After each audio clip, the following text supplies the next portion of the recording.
Ushtrasana.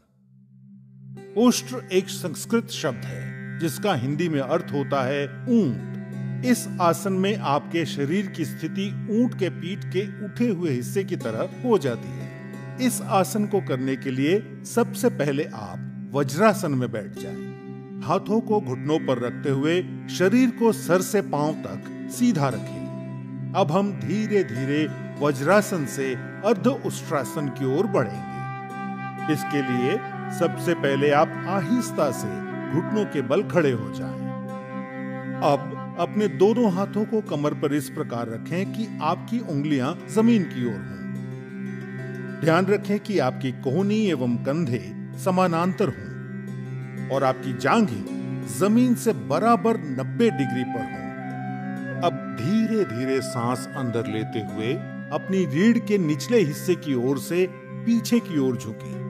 Sir को इतना झुकाएं कि आपको आपकी गर्दन की मांसपेशियों पर खिंचाव महसूस हो।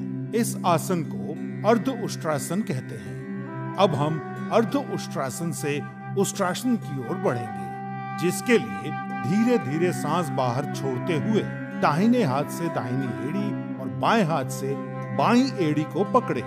ध्यान रखें कि पीछे झुकते समय गर्दन को झटका ना लगे। सामान्य रूप से सांस लें और छोड़ें।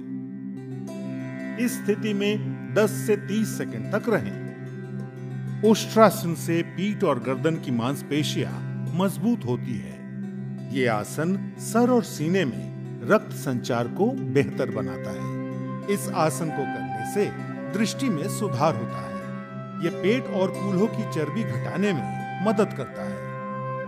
यदि आपको हर्निया, चक्कर या गठिया की शिकायत हो तो यह आसन ना करें। हृदय रोग और उच्च रक्तचाप के रोगी ये आसन ना करें। अगर आपके पेट में चोट लगी हो या आप गर्भवती हो तो भी ये आसन ना करें। 10 से 30 सेकंड इस आसन में रहने के बाद अब आप एक लंबी गहरी सांस लें और धीरे से अपनी गर्दन को सामान्य करते हुए अपनी कमर को सीधा करें और वापस अपनी एड़ियों पर बैठते हुए वज्रासन की स्थिति में आ जाएं। और अब वज्रासन में ही सामान्य रूप से सांस लें और छोड़ें। उष्ट्रासन को नियमित रूप से करने पर आप कब्ज, जो कि शरीर के कई अन्य रोगों का कारण होता है, उससे हमेशा के लिए छुटकारा पाकर एक स्वस्थ जीवन व्यतीत कर सकते हैं।